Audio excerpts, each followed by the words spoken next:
Hello everybody, how are you? I think everybody is fine, and we have done up to the physical properties of bases in our previous video. So now today we will be discussing the chemical properties of bases, uses of bases. We will also see the pH, what is pH, and about universal indicator also in this video. So before watching this video, please give a like, share the channel and subscribe to it. So now without any delay, let's start our topic.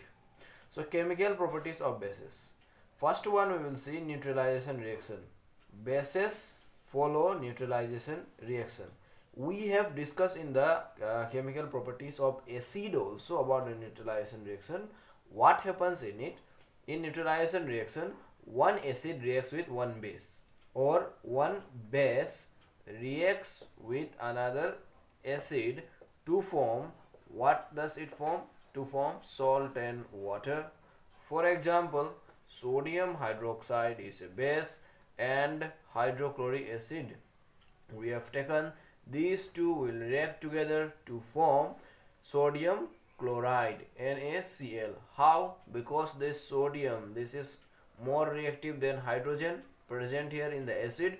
So this higher reactive element will displace hydrogen, which is less reactive.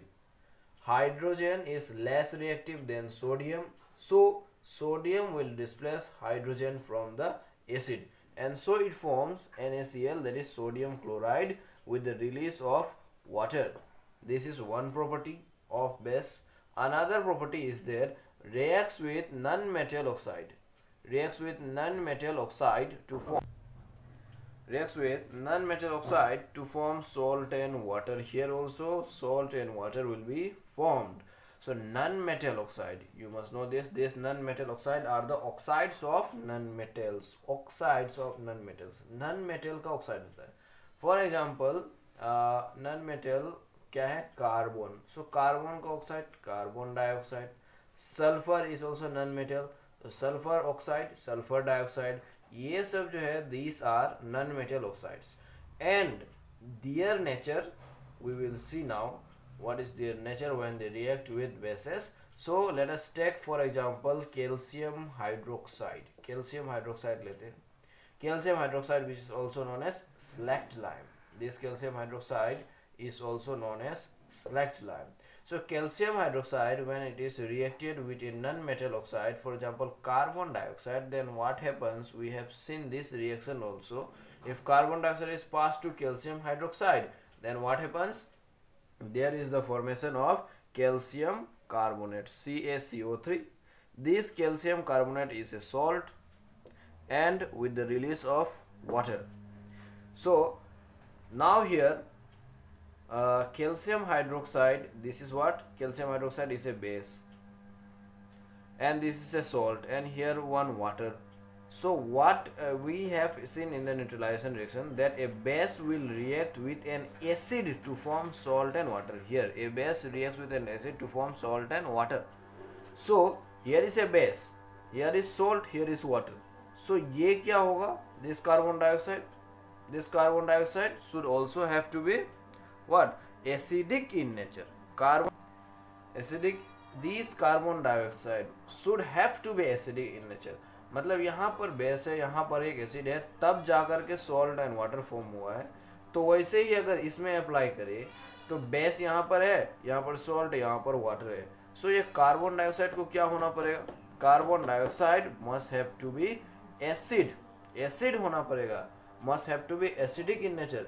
So we see that here कि ये जो non metal oxide है, non metal oxides are acidic in nature. Non metal oxide, कोई भी non metal है वो क्या होगा? It will be acidic in nature. You must not forget.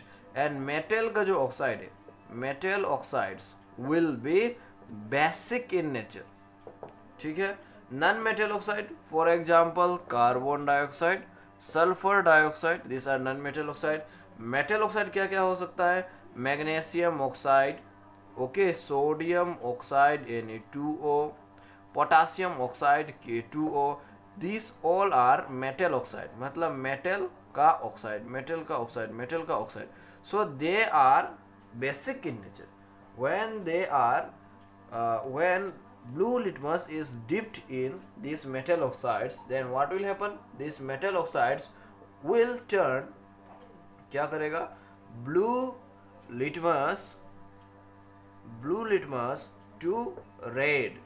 Because why? Because it is a base. Metal oxides are base. Sorry, this will be what? Turn red litmus to blue.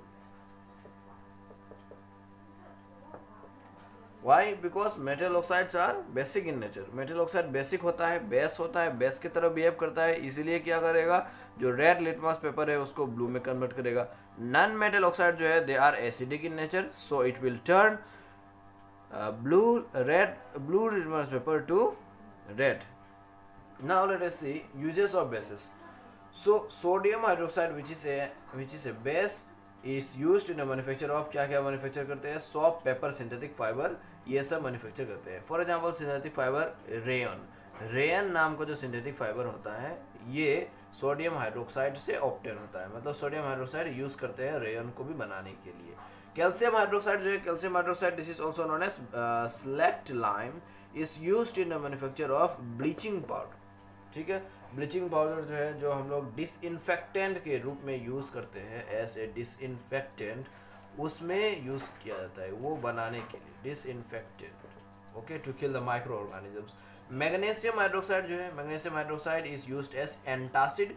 Antacid हम लोग क्या करते हैं, antacid is available in the form of tablets, it is a kind of drug, and we consume this antacid to remove और for the treatment of acidity ठीक करने के लिए हम लोग मैग्नीशियम हाइड्रोक्साइड यूज करते हैं.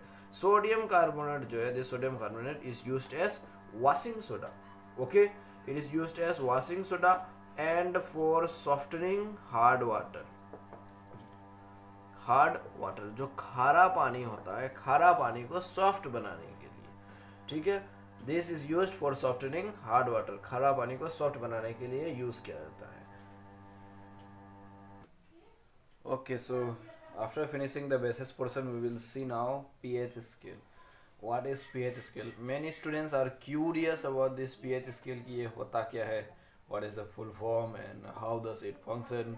So let us see now pH scale. pH scale means this stands for potential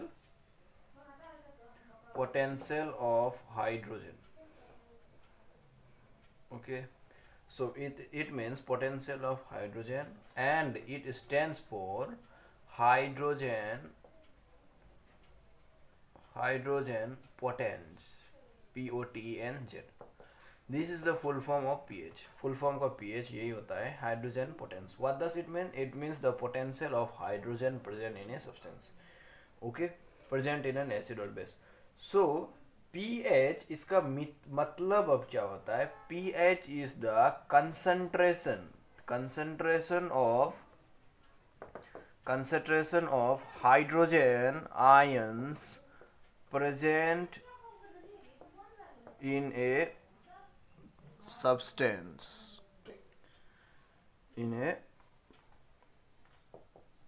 substance, so hydrogen ions जो होता है, this hydrogen ions, this are present mostly in acids. Acids में इसका concentration बहुत ज़्यादा होता है, और बेस में क्या होता है, इसका कंसंट्रेशन बहुत ही कम होता है.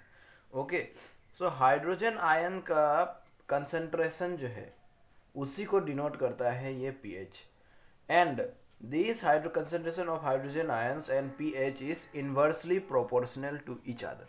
मतलब pH and concentration of hydrogen ions,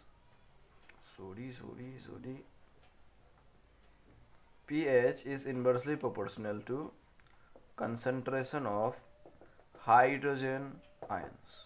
ठीक है, this is the thing that you must know.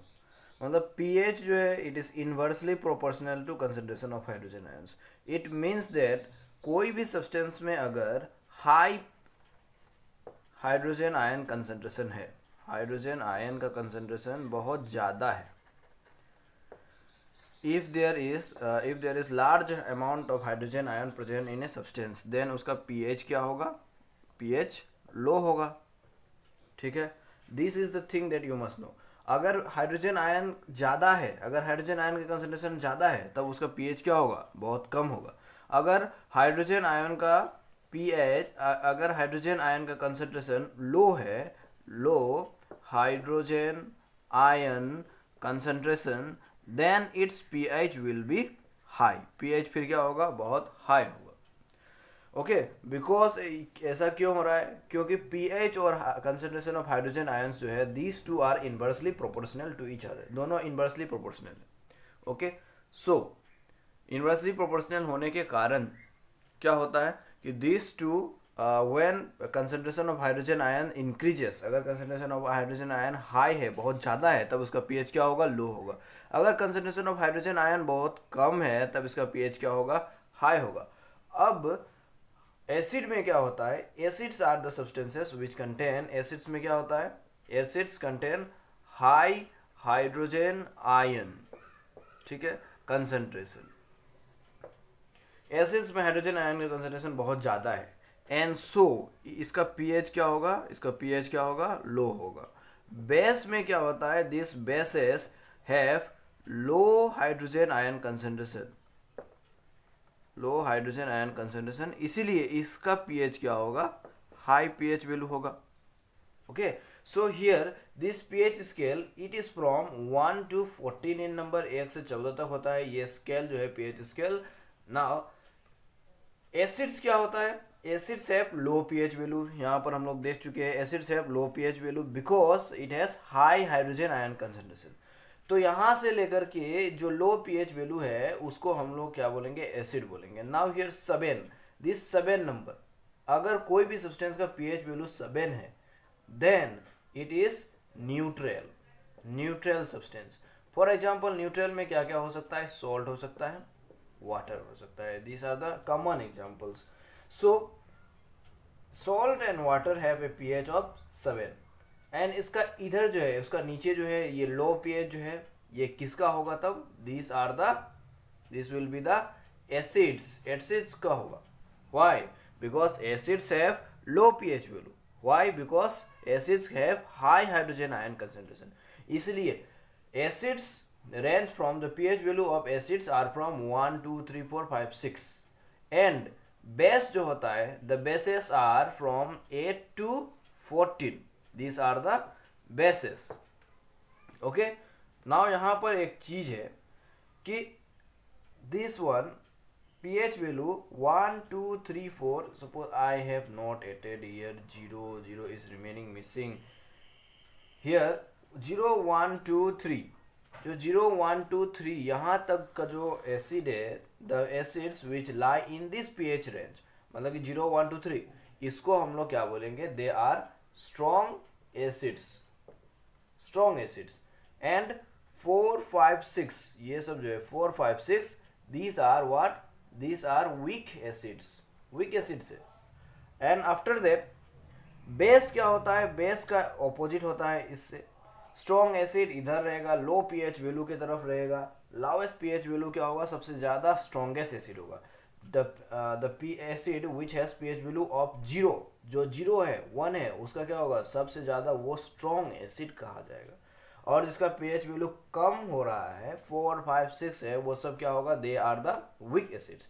ऐसे ही बेस में होता है, लेकिन एसिड से क्या होता है, ऑपोजिट होता है. सो बेस का क्या है कि 8 9 एंड 10 जो होगा, these are what, these are weak bases. ये 8 9 10 pH वैल्यू.